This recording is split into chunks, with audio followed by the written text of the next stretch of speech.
Dan bagi yang mendengarkan via YouTube, Bapak Ibu boleh ketik pertanyaannya di kolom komen. Nanti akan direspon oleh tim. Dan itu pastinya jawaban langsung dari Coach Wardi.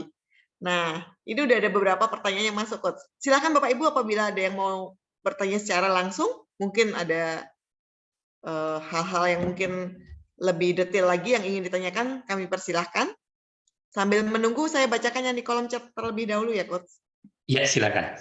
Ya, Coach, kalau kita melepaskan emosi, kalau saya melepaskan emosi saya walaupun sesaat, itu sepertinya ada beban yang lepas, Coach. Mungkin kita malu, tapi ada perasaan lega atau puas kadang-kadang. Bagaimana menurut Coach?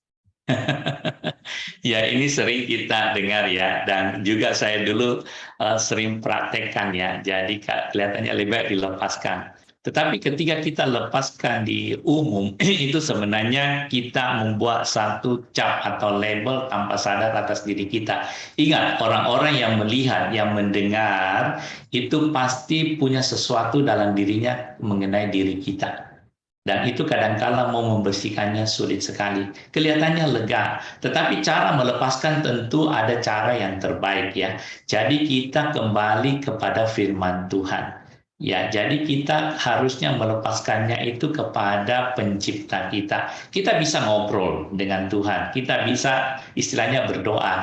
Tuhan, suasana hati saya begini, saya ingin lepaskan. Kamu bisa menangis di hadapan Tuhan. Kamu bisa berteriak, mengeluarkan kekesalan, karena itulah yang terbaik. Karena kita tahu dia juga mati di atas kayu salib untuk menebus dosa kesalahan kita. Jadi itu intinya kalau kita ada dalam tekanan, dan itu juga saya biasa praktekkan. Kalau saya tekanan besar, ya saya cari satu ruangan tersendiri, saya kunci, ya suara saya tidak kedengaran keluar, saya lepaskan unek-unek saya, kekesalan saya, apapun yang ada dalam saya, dan ketika saya sudah selesai, saya berdoa dan Tuhan menyegarkan hati saya. Karena gini, kita tahu Roh Kudus itu adalah comforter, penghibur.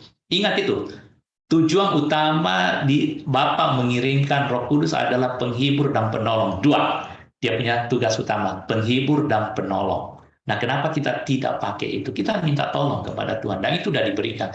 Jangan kita lampiaskan di muka umum. Itu kalau tadi kita lihat Alkitab itu kan kata apa? Sorry ya, saya harus kasih keluar kebodohan. Kita bodoh sendiri, kelihatan bodohnya. Nah, kita kan nggak mau kelihatan bodohnya. Tuhan tidak mau anak-anaknya itu kelihatan bodoh. Itu mungkin dari saya. Tuhan memberkati. Terima kasih, Coach. Ini pertanyaan selanjutnya, Coach. Coach, intinya kalau kita menghadapi sesuatu yang bisa membuat kita lepas kontrol, kita harus lambat bereaksi ya. Walaupun pikiran kita sudah berusaha untuk melepaskan emosi itu, efek baik atau buruknya dari reaksi kita ya, Coach. Ya, jadi memang tadi ya saya katakan kita harus hati-hati karena siapapun bisa lepas kontrol. Saya pun bisa lepas kontrol dalam suasana tertentu yang mungkin saya belum pernah hadapi, tapi lepas kontrolnya karena kita udah tahu hati-hati, jadi lepas kontrolnya itu mungkin tidak sampai bagaimana ya. Jadi begitu mau lepas kita itu udah bisa mengingatkan diri.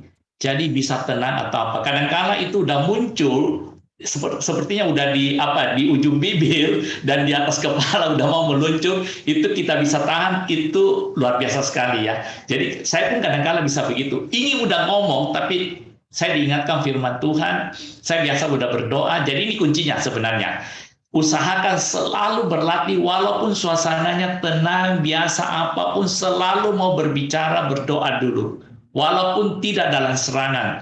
Apakah kita dalam rapat, kita mau mengungkapkan sesuatu, walaupun itu suasana tenang, apa kita berdoa, Tuhan tolong saya mau berbicara, saya mau mengungkapkan sesuatu, saya mau memimpin sesuatu, saya mau bertanya. Seperti sekarang pun ketika bertanya, ya berdoa. Ketika saya menjawab pertanyaan Anda, saya juga berdoa, Tuhan tolong saya. Itu jadi kebiasaan. Nah, ketika kita dalam suasana ditekan, diserang orang, itu kita juga udah terbiasa, Tuhan tolong, itu pasti langsung klub. Roh itu bekerja dalam diri kita. Itu kuncinya mungkin Sis Menda buat yang bertanya ya. Jadi harus begitu memang perlatihannya gitu. Dan ingat firman Tuhanlah yang menolong kita, tidak ada lain. Karena itu anugerah Tuhan, ya itu pertolongan yang luar biasa. Terima kasih, Coach. Pertanyaan selanjutnya nih, Coach. Coach, bukannya Tuhan Yesus sendiri pernah lepas kontrol ya? dia mengobrak-abrik halaman bait suci yang dibuat jadi pasar. Jadi kalau ada yang nggak benar, bisa juga kan Coach, kita jadi emosi. Maksudnya Ya, nih, jadi bolehkah begitu gitu Coach ya? ya, jadi kita harus lihat konteksnya di sana. Sekarang orang mengambil itu kelihatannya Tuhan Yesus lagi emosional. Sebenarnya tidak. Kalau kita perhatikan, karena dia mengucapkan apa yang menjadi perintah dari Tuhan. Ya, kamu menjadikan rumah doa menjadi rumah penyambung. Dan itu melanggar semua kesucian, kekudusan, keadilan Tuhan.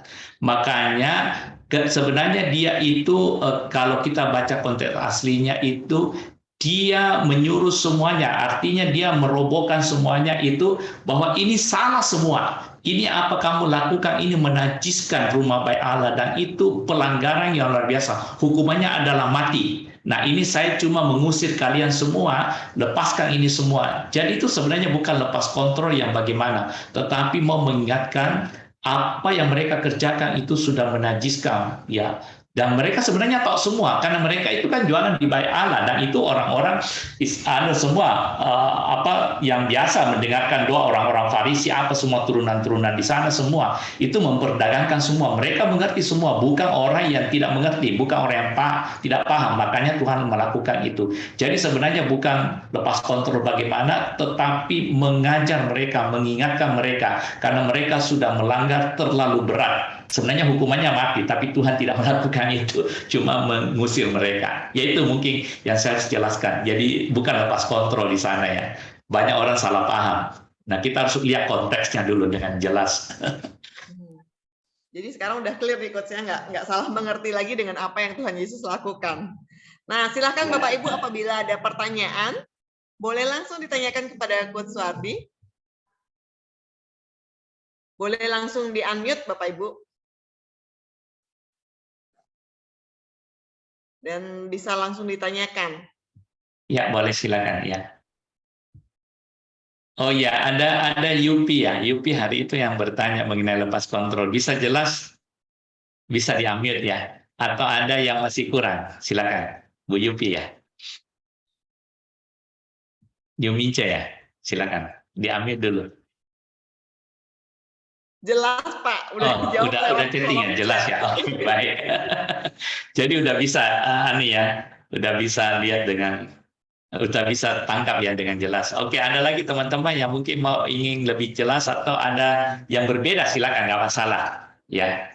Atau ada pernah mengalami apa, bagaimana mengatasinya? Kalau bisa ya kita saling tolong menolong ya. Ya Pak Donald silahkan. Oh ya Pak Donald ya. Kalau soal lepas kontrol memang ini bagian dari banyak yang kita lihat di luar sering terjadi ya. Nah, pertanyaan saya, apakah orang yang ini semacam sebuah kalau tidak bisa, memang sudah menjadi kebiasaan dan sama sekali tidak bisa disembuhkan, butuhkah penanganan atau bantuan secara medis nggak untuk mengontrol emosinya? Kira-kira begitu, Pak. Iya, pertanyaan yang bagus dari Pak Donald ya. Jadi ada satu pernah kejadian, makanya kemudian diselidiki mengenai Frank Cortez kita. Jadi Frank Cortez ini ya. Jadi ada satu dulu di buku ditulis, makanya itu menjadi penelitian. Orang itu awalnya itu boleh dikatakan di dalam kelompoknya itu orang yang paling tinggi penguasaan dirinya, orang yang paling sabar, orang yang paling bijak, orang yang paling baik hati. Boleh dikatakan diganggu gimana pun dia tidak gampang emosi, terkontrol dengan baik. Nah, suatu hari terjadi kecelakaan. Dia bekerja di bangunannya, dia ditembus satu besi masuk ke kepalanya dan tembus ke belakang. Tapi untung waktu itu dia bisa ditolong. Jadi lewat operasi yang cukup lama, akhirnya dia sembuh total, baik berapa bulan ya. Nah, tetapi ketika dia udah sembuh, dia udah kembali bekerja, dia menjadi seorang yang totally berubah, bukan seperti yang mereka kenal lagi. itu orangnya gampang sekali marah, gampang sekali emosi, gampang sekali maki orang, gampang sekali meninggalkan segala sesuatunya, gampang sekali bereaksi, sangat reaktif. Orang kaget semua. Nah, justru itu akhirnya orang ini dijadikan penelitian oleh kedokteran. Nah, ini peristiwa udah lama sekali. Ternyata front cortex-nya itu yang rusak. Jadi Tuhan itu memberikan kepada kita itu ada namanya front cortex ya. Nah, makanya kita perlu ada waktu untuk berdoa, merenungkan firman Tuhan. Ya, kenapa kita perlu waktu saat teduh? Itu sebenarnya yang Tuhan mau. Nah, saat teduh, saat firman Tuhan itu kita berdoa, kita konsentrasi kepada firman Tuhan. Kita konsentrasi kepada pribadi Tuhan. Kita konsentrasi kepada pencipta kita. Walaupun itu cuma saatnya cuma mungkin 1-2 menit, tetapi itu akan meningkatkan front cortex penguasaan diri kita. Itu cara yang terbaik. Nah, ada juga yang tadi Pak tanyakan, apakah perlu obat-obatan? Ya, kalau orang yang sulit mengontrol dirinya, ya perlu juga tindakan medis. Tetapi yang saya usulkan saat ini kepada kita yang fine-fine aja, tapi kadang-kala gampang emosional, ya itu tentu caranya harus ada waktu. Nah, Alkitab sudah menuliskan, ya kenapa kita sering harus memuji Tuhan, kenapa kita harus merenungkan firman Tuhan, kenapa kita harus ada saat teduh, kenapa kita harus ada waktu berdoa, berpuasa. Itu sebenarnya adalah mengunci diri kita, yang saya selalu katakan, mengurung diri kita dalam satu fokus konsentrasi kepada pribadi firman Tuhan. Nah, ketika itu konsentrasi kita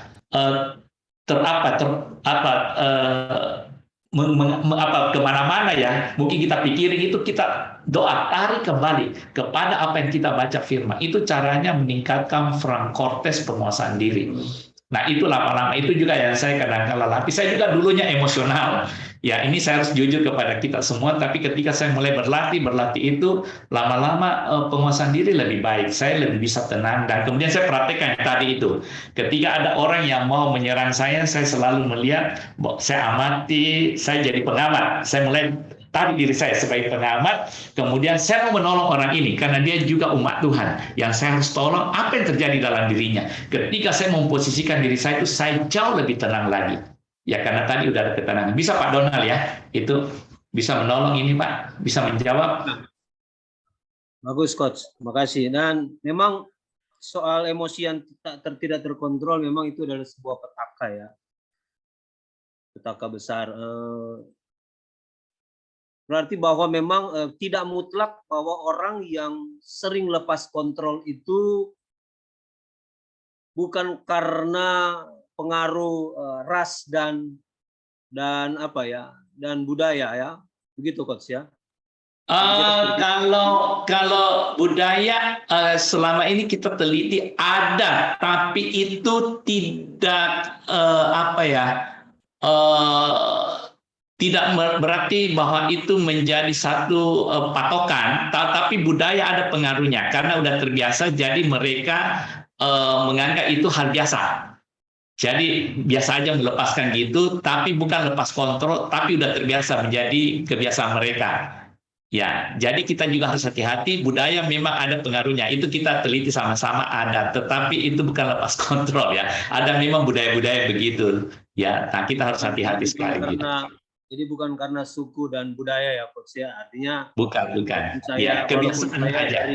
Walaupun saya dari timur, bukan berarti saya bersuara ya agak sedikit keras, bukan berarti saya marah-marah kan Coach ya. Begitu ya Coach? Bukan berarti lepas kontrol. Berarti itu ada satu memang budaya habit yang terjadi yang kita sudah anggap itu biasa. Ya, biasa.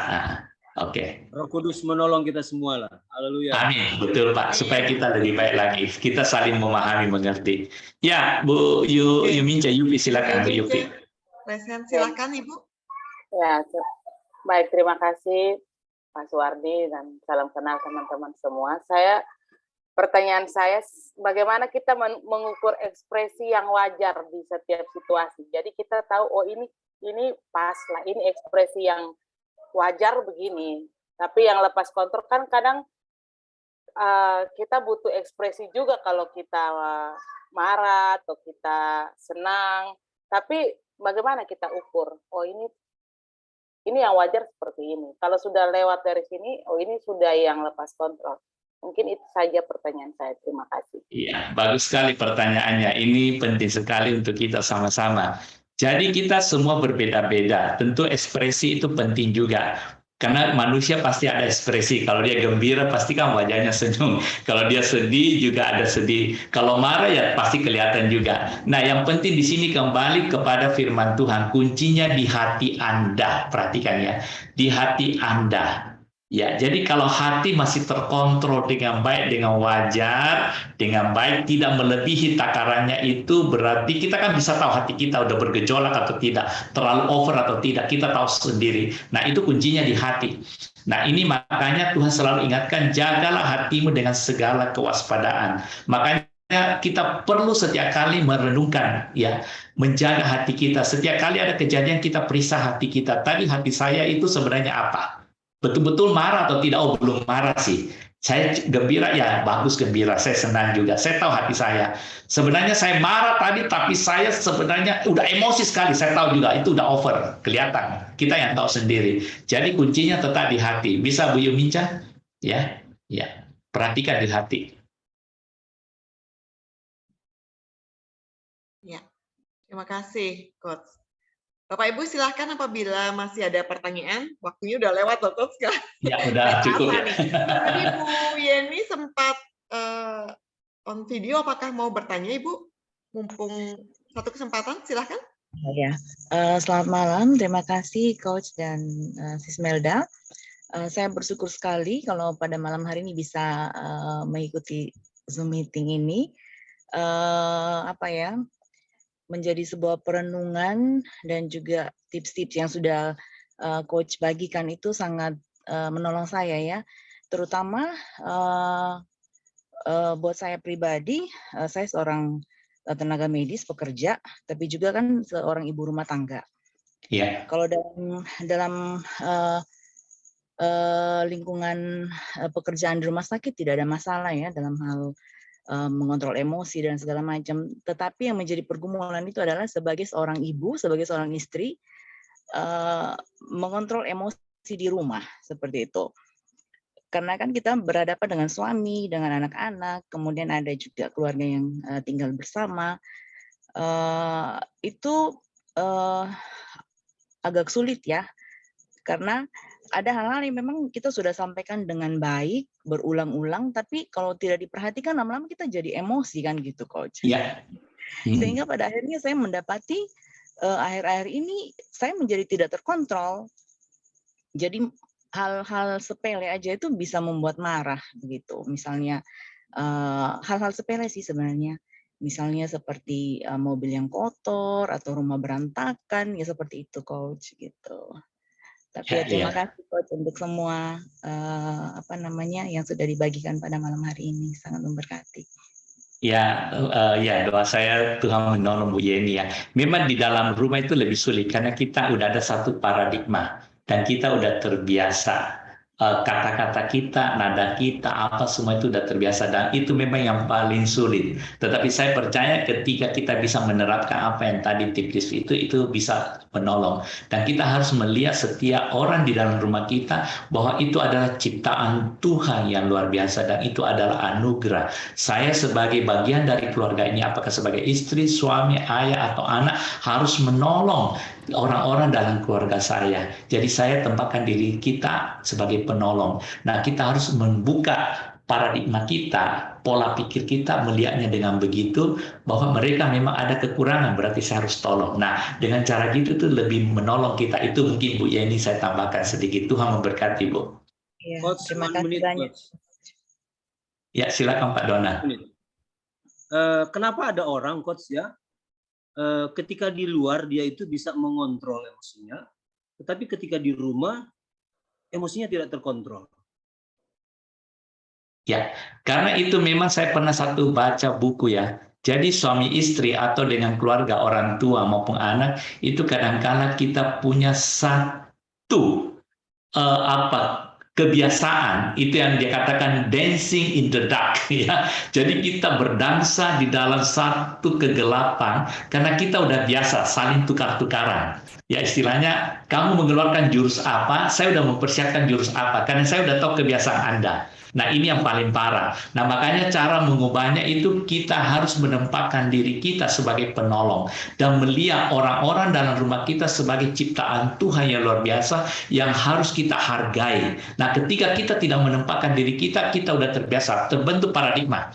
Jadi gaya kita bicara, perhatikan ya, saya juga ada gitu, kayak saya bicara dengan istri dan orang luar itu pasti beda. Karena udah ada kebiasaan. Saya mau coba lembut seperti orang luar, tetapi karena nada dia yang memancing saya seakan ada nada musik muncul, saya bernyanyi. Makanya dia bilang dancing. Ketika musiknya main, saya akan bernyanyi dengan irama yang sama. Sekarang nada C, saya mau pindah ke nada D, kan nggak mungkin. Saya ikut nada C. Karena dia naik ke F, saya juga ikut ke F gitu. Jadi itu ada dancing in the dark.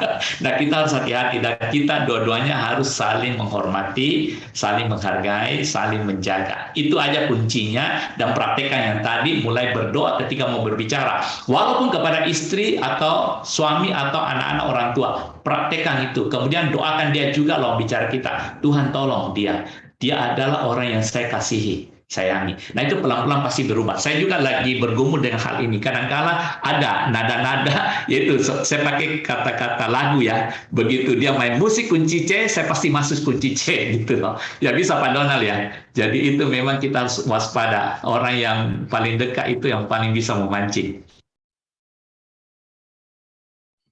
Gimana Pak Donald? Ini Pak Donald pasti udah langsung terjawab nih Pak Donald ya pertanyaannya ya. Sangat menolong. Ini ada yang tulis juga nih di kolom chat nih Coach. Penyakit lama kita kambuh lupa status kita yang baru yaitu anak Tuhan. Ya kadang-kadang mungkin seperti Ya, itu kita ingatkan kita dari ciptaan baru. Ya, baik. Baik.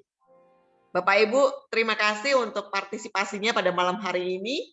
Dan bagi Bapak Ibu yang baru bergabung, kami ada grup WA yang untuk menginformasikan update acara Meaningful Life setiap 2 minggu sekali, Bapak Ibu. Jadi acara ini diadakan setiap 2 minggu sekali setiap 2 minggu sekali ya. Jadi mungkin sebulan bisa 2 atau 3 kali. Nah, Bapak Ibu boleh langsung klik, ada link yang ada di kolom chat, itu Bapak Ibu akan langsung tergabung di dalam grup WA. Itu sifatnya satu arah Bapak Ibu, jadi tidak mengganggu Bapak Ibu ya. Cuman untuk informasi update acara Meaningful Life. Dan bagi Bapak Ibu yang memerlukan pelayanan konseling, Bapak Ibu boleh langsung menghubungi nomor telepon di 0897336799. Itu adalah nomor handphone Coach Suwardi dan Bapak Ibu akan dilayani langsung oleh Coach Suwardi.